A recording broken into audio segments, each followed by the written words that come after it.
देखिए जी, मॉर्निंग के लगभग 10 बजे के आसपास का हो रहा है टाइम। मेरे कपड़े वगैरह सब धुल करके मैंने डाल दिए हैं यहाँ यहाँ यहाँ सूखने के लिए। और पतिदेव आज सुबह सुबह ही नोटों की गड्डियाँ लेकर के आ गए हैं और काउंटिंग चली हुई है। वाह जी वाह, क्या बात है। सुबह सुबह लक्ष्मी माता के दर्शन हो रहे हैं आपको। वही वही ना। मुझे भी बता दो कितने पैसे लेके आ गए। 1,000, 2,000, 3,000, 4,000। तो ये हिसाब चला हुआ है कि किसको कहाँ कहाँ, जैसे सीमेंट का, बजरे का, रेते का। और अभी नया काम चल पड़ा है। ईट खत्म होने वाली ईंट है। ख़त्म होने वाली है। फिर उसके बाद वो जो नए बाथरूम वगैरह हैं उनके लिए हम लोहे के दरवाजे लगवाएंगे। दरवाजे नहीं, चौखटें लगेंगी। तो तो वो सारी चीज़ें फिर उसके लिए ये लेके आ गए हैं पैसों की गड्डियाँ। इधर गिन रहे हैं अकेले के लिए। आज मुझे भी नहीं बोला इन्होंने गिनने के लिए। हैं भाई, तुझे क्या बोलना, क्यों, आपकी धर्म पत्नी हूँ मैं। गिन लेता हूँ मैं ना। अच्छा, चलो ठीक है जी, गिनो गिनो आप। कितना कर खर्चा हो गया मोटा मोटा में भी थोड़ा ब्रीफ कीजिए। बाद में बताऊंगा सब कुछ। वो मैं आपको पूरी डिटेल बताऊंगी। वो सारा काम मतलब मेरा है, हिसाब किताब का, कि कहाँ पे क्या क्या लगा। वो मैंने डायरी लगा रखी है, उस पे मैं सारी चीज़ें फिर लिखती जाती हूँ कि इतना पैसा इसमें लगा, इतने हमने, ये सारी चीज़ें फिर मैं आपके साथ शेयर करूँगी। पर टोटल ये है कि बहुत खर्चा हो रहा है। अब हमें पता चल रहा है कि नोट कैसे ख़त्म हो जाते हैं और कितना खर्चा होता है घर बनाने में। वो सारी चीज़ें है ना भाई, पता चल रहा है आपको अच्छे से। बहुत ज़्यादा। तो ऐसा है मतलब अभी थोड़ा सा मनी की शॉर्टेज हो रही है। जैसे मेरे ऐड के कुछ एक पेंडिंग पड़े हुए हैं पेमेंट्स वगैरह। तो जैसे ही सारा आ जाएगा उसके बाद फिर अगला चालू करेंगे। थोड़े दिनों के लिए मतलब हम लोग इस काम को स्थगित कर देंगे। स्थगित तो नहीं करेंगे, चलता है, क्या था आज ही आ जाए। कुछ पेंडिंग पैसे पड़े हैं ऐडों के। पढ़े तो हैं पर तो इस तरह से कई प्रॉब्लम्स फेस करनी पड़ती हैं। देखते हैं अभी क्या बनता है। पर खैर जितना मटेरियल है घर में उतना तो चलता ही रहेगा काम। बाकी आगे फिर देखते हैं। और इसके अलावा मिस्त्री काम पे लगे हुए हैं, तो उनके लिए फिर ये लंच तैयार कर दिया है मैंने। कर दिया नहीं है, मतलब कर रही हूँ। तो ये मूंग उड़द की दाल और चने की दाल मिक्स करके दाल मैंने बना दी है। तड़का वड़का सब लगा दिया इसमें। और यहाँ पर ये चावल मैंने मतलब जब तड़का लगाने लगी थी ना, तो भिगो करके रख दिए थे चावल। बस धुल धाल के मतलब सारा भिगो करके, ये मैंने जो इलेक्ट्रिक प्रेशर कुकर है ना, तो इसी में डालती हूँ। तो बस इसको डाल दूँगी अभी यहाँ पे, मतलब बॉईल होने के लिए रख दूँगी।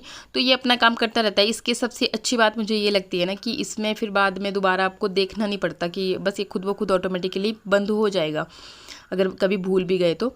इसके अलावा फिर यहाँ पर ये दही है, काफ़ी अच्छी जमा हुआ है। और इसकी फिर मैंने सोचा कि कड़ी बनाते हैं। आजकल ठंड पड़ गई ना हमारे इधर, तो दही खाने से परहेज़ ही कर रहे हैं हम लोग। ऐसे दही खाना मतलब ज़्यादा पसंद करते हैं। तो मैंने क्या किया कि इसको ही मिक्सर जार में, मतलब ऐसे ना ये थोड़े मतलब जैसे रुई के फाये होते हैं ना, उस तरह तरीके से छूटती है। तो अगर आप मिक्सर जार में इसे ब्लेंड करते हो तो वो बिल्कुल स्मूथ हो जाती है और कड़ी भी बड़ी टेस्टी बनती है। तो यहाँ पर ये देखिए तड़का मैंने लगा दिया है। और इसमें फिर मैंने साथ ही थोड़ा सा बेसन भून दिया। साथ ही साथ मतलब मिक्स नहीं करती मैं, जैसे मैंने आपको पहले भी बताया था। अच्छा, आप पूछ रहे थे कि कैसे बनाते हैं, तो बस सिंपल जैसे तड़का लगाते हैं ना वैसे ही। बस एक्स्ट्रा मैं ये करती हूँ कि जो हम घोलते हैं ना लस्सी के साथ या फिर दही के साथ बेसन को, तो वो चीज़ नहीं मैं करती। मतलब छाछ में इसको घोलूँगी नहीं। इसी तरह से मैंने इसे भून लिया।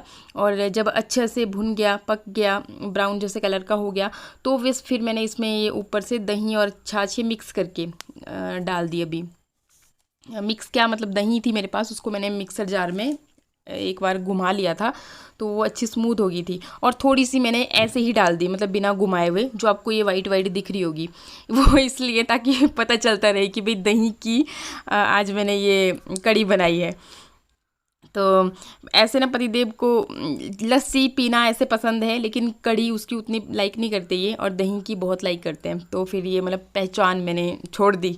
अच्छा, इसके बाद मैं चल करके आपको दिखाती हूँ कामकाज कहाँ तक पहुँचा है। तो ये देखिए, ये वाली वॉल भी मतलब अभी हम एंड तक पहुँच गए हैं। और यहाँ पर फिर ये किचन और बाथरूम जो अटैच, मतलब इस साइड का ये किचन है। व्यू देखिए, अगर खिड़की से व्यू देखेंगे तो कितना प्यारा नज़र आएगा। तो उसी हिसाब से फिर हमने बड़ी बड़ी खिड़कियाँ रखी हैं दरवाज़ों के साथ भी, और जितना पॉसिबल हुआ है मतलब खुला सा एकदम लाइट्स मतलब अच्छी आती रहे ऐसा बनाने की कोशिश की है। अच्छा, इसके साथ ही एक मिस्त्री आए थे जो ऊपर छत डलवाना है ना, उसका ये एस्टीमेट इन्होंने बनाया है। तो जैसा आप देख रहे हो 2,80,000 मतलब 3 लाख का ये इन्होंने खाली मटेरियल ही बताया है। इसमें भी उन्होंने बोला है कि ज़्यादा हो सकता है फ़िलहाल के लिए, मतलब ये लिखा है उन्होंने। और बाकी जो कॉस्ट रहेगी लेबर कॉस्ट वो एक्स्ट्रा होगी, मतलब 40,000 के अराउंड इन्होंने बताई है। बाकी फिर मतलब मटेरियल पे डिपेंड करेगा कि जितना मटेरियल लगेगा उतनी लेबर कॉस्ट भी लगेगी। तो ये एस्टीमेट इन्होंने दिया है। तो हमने ना 2-3 मिस्त्रियों से मतलब एस्टीमेट बनवा रहे हैं, बाकी जो सही लगेगा फिर उससे ही काम करवाएंगे। अच्छा, इसके बाद फिर ये आप बोलते हो ना कि हरी सब्जियाँ नहीं खाते हैं ना, पर कई बार मतलब शूट नहीं कर पाती मैं तो, और लंच बनाते वक्त जब मेरे को याद आ जाती है तो मैं कैमरा खोल लेती हूँ। अभी ना ये पत्ता गोभी की मटर के साथ सब्ज़ी बनाई थी ना, और इतनी ज़्यादा टेस्टी बनी थी ना, मतलब बहुत टेस्टी बनी थी, बच्चे भी बड़े चाव से खा रहे थे। अच्छा, इसके बाद फिर ये अगेन फिर से मॉर्निंग रूटीन चल पड़ा है, मतलब नेक्स्ट डे का है। तो चाय मतलब सबसे पहले मेरा यही रहता है, मिस्त्री आते हैं तो उनको चाय देती हूँ, और साथ ही फिर आपके लिए व्यू कैप्चर करती हूँ कि आज मौसम कैसा रहा। तो आज मौसम जो है एकदम धूप लगी हुई है, बारिश वाला नहीं बना हुआ है, और ठंड बस सुबह शाम ठंड है, बाकी दिन में तो धूप लगी रहती है। तो कभी कभी हम धूप में बैठ भी जाते हैं, ज़्यादा देर बैठे तो फिर गर्मी लग जाती है। तो मतलब ठीक ठीक ही बना हुआ है, सुबह शाम ही हम लोग स्वेटर्स डालते हैं। तो यहाँ पे मतलब पूरा मैं एक बार फिर से आपको दिखा देती हूँ कि कैसे कैसे बन रहा है। तो ये ना मतलब 2 2 रूम सेट बने हैं, जैसे मतलब 2 BHK बोलते हैं जिसको, और एक सिंगल वाला रूम पूरा मतलब उसी के अंदर अटैच किचन बाथरूम ये वाला सेट रहेगा, जो कि काफ़ी खुला बनाया है। किचन वगैरह सब खुला है, कमरा भी काफ़ी खुला है। आज क्या गुजारा है ना,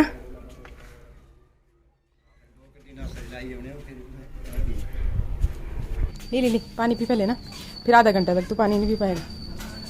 आज मिट्ठू को लगने वाला है इंजेक्शन, इसलिए ये सुबह सुबह ही रेडी होकर के जा रहा है अपने पापा के साथ इंजेक्शन लगवाने। बैठ के पीता आराम से रे बच्चे, तसल्ली नहीं है सुता। और उधर वो देखो इसको कि मैंने भी जाना है, तो बस अभी छोड़ ली इसने, मतलब कि पहले रिश्वत ली, उसके बाद हाँ फिर उसके बाद रह रही है घर में। अभी रुक जा मिट्ठू, में तभी तो बोल रही हूँ, देखो ये इतना दौड़ा हुआ है ना, ये तब लगेगा पता, अभी तो बड़ा फूला हुआ जा रहा है। कैसे लगाते मैं बताती हूँ, अच्छा तेरे को मैं लगा देती हूँ। वो चले गए, अब ये कहाँ भाग रही है, वो आ गया मिट्टू। हाँ बता भाई,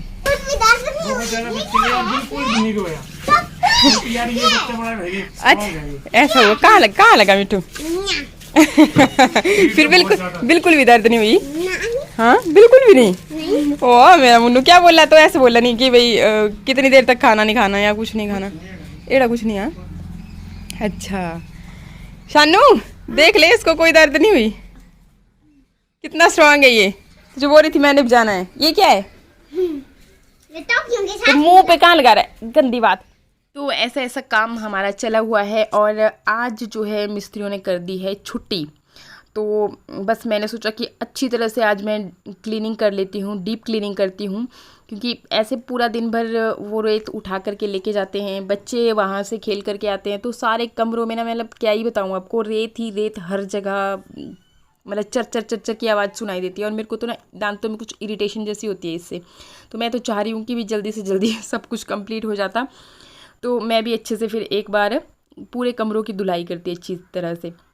अभी यहाँ पे पतिदेव मेरे सोए ही हैं, करवटें बदल रही हैं, क्योंकि आज रेस्ट है इनके लिए कि भाई मिस्त्री आ नहीं रहे हैं, मतलब कोई भी चीज़ की अगर शॉर्टेज होनी ही नहीं है तो इन्होंने जाना कहाँ, ऐसे इनको बार बार भागना पड़ता है, कभी ये लेके आओ कभी वो लेके आओ, या फिर और भी काम जैसे अभी जो प्लम्बर का होगा वो होना है, तो उसके लिए भी मिस्त्री दिखाना पड़ता है, पहले एस्टीमेट बनाना पड़ता है, फिर वो सामान कभी एक चीज़ छूट जाती है कभी दूसरी। मतलब अभी टंकियाँ जो शिफ्ट कराई थी ना जिस दिन, तो उस दिन ही कम से कम 10 बार ये मार्केट जा कर के आए थे। कभी एक चीज़ छूट जाती थी, कभी दूसरी छूट जाती थी। और ये देखिए आप हर जगह आपको रेत ही रेत दिखेगा। लेके मरम्मत की सोच रही थी, मिट्टी लानी चली थी, बामी की मिट्टी लेके आते हैं हम यहीं पे पास में ही। तो अभी वो चिमनी भी कंप्लीट नहीं है, वहाँ से ना डेली वो मसाला गिरता है, मतलब रेत वगैरह का जो मिक्सचर होता है तो वो गिरता रहता है। मैंने कल भी बोला था उनको, मुझे पता था, डाउट था कि वो कल फिर नहीं आएंगे और ऐसे ही डाउट था, मतलब ना पक्का ये नहीं था, उन्होंने बोल रखा था। फिर अचानक से सुबह सुबह ही कर ली उन्होंने, पता नहीं 5:30-6 बजे के आसपास कॉल की कि बोला हम नहीं आ रहे हैं आज। तो वो चिमनी भी रह गई है अधूरी, तो मतलब मेरे चूल्हे की मरम्मत नहीं हो पाएगी। अभी देखती हूँ, अगर कल तक आ जाते हैं तो सबसे पहले तो मैं चिमनी क्लियर करवाऊंगी, फिर उसके बाद सारा मतलब अच्छे से, क्योंकि दिवाली के लिए चूल्हा भी रेडी चाहिए मतलब काम ना ऐसे हैं, देखो कैसे भूत बना हुआ है मेरा भी। तो अभी मेरी क्लीनिंग रूटीन ख़त्म नहीं हुई है, और ख़त्म क्या मतलब वैसी जैसी क्लीनिंग होती है घर में वैसे तो नहीं पॉसिबल है अभी, क्योंकि हर जगह मतलब जो भी चीज़ मैं झाड़ रही हूँ ना, तो उसमें से अंधाधुंध रेत ही रेत निकल रही है। यहाँ पे सोफे पे भी मैंने कवर डाल दिए थे, क्योंकि बच्चे यहाँ पे भी बुरा हाल करके रख रहे थे। ये देखो मैं मैट की हालत दिखाती हूँ, मतलब जैसे मैं झाड़ रही थी ना इसको, तो एक इतना बड़ा सा ढेर जो है ना रेत का नीचे यहाँ पे लग गया। ये देखो नीचे जैसे इस पे झाड़ू मार रही हूँ ना, तो रेत ही रेत है। तो यही होता है, मतलब कि घर का काम जब लगता है ना, तो फिर सारा बोलते हैं बोला कि हम लोग लोकल में कहावत की तरह, मतलब कि बोला जब घर का काम लगता है ना, तो आधा तो रेत भी खा जाते हैं। तो ऐसा है। और पूरा मतलब एक तो यही डिसएडवांटेज होती है मेरे अकॉर्डिंग तो। अगर बड़ा सा घर होता है देखने में तो बढ़िया लगता है ना, लेकिन साफ़ सफाई फिर ना, अब देखिए बच्चे हर जगह ही घूमते हैं, बच्चे क्या हम भी तो हर जगह ही घूमते हैं। किचन जाना ही है, यहाँ बरांडा इतना बड़ा है, तो यहाँ पर तो मतलब ऊपर को रेत लेके जाते हैं तो यहाँ तो गिरता ही रहता है। नीचे वाली फ्लोरी में भी यही हाल, मतलब ऊपर से अगर जाते हो नीचे को तो रास्ते में ही तो है रेत का ढेर। तो वो भी सारा अंदर बेडरूम में, मतलब पाँव के साथ बच्चे दौड़े दौड़े, फिर अगर आप चादरों को भी झाड़ोगे ना रात को, तो कुछ ना कुछ रेत तो उधर भी मतलब मिल ही जाएगा। तो जब भी झाड़ू लगाती हूँ ना, वैसे तो दिन के कम से कम 3-4 बार झाड़ू तो ऐसे भी लगता ही लगता है। सिर्फ झाड़ू में ही ना मेरे 2 घंटे निकल गए। अभी पोछा वोछा कुछ नहीं किया, ना ही तो मेरा करने का इरादा हो रहा है, क्योंकि आज के दिन है एब्सेंट मिस्त्री। फिर कल फिर से आ जाएंगे, तो फिर से दोबारा कल आने का भी नहीं है, मतलब रेता तो यहीं पे रखा है रास्ते में, जो भी आएगा पाँव के साथ फिर से आएगा ही रेता रेता।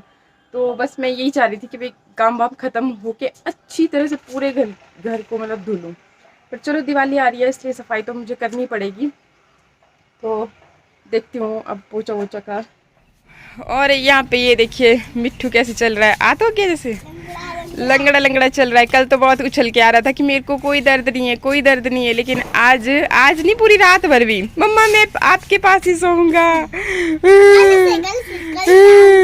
हाँ, इसको इंजेक्शन लगाया है 5 साल पूरे होने वाला है सानू।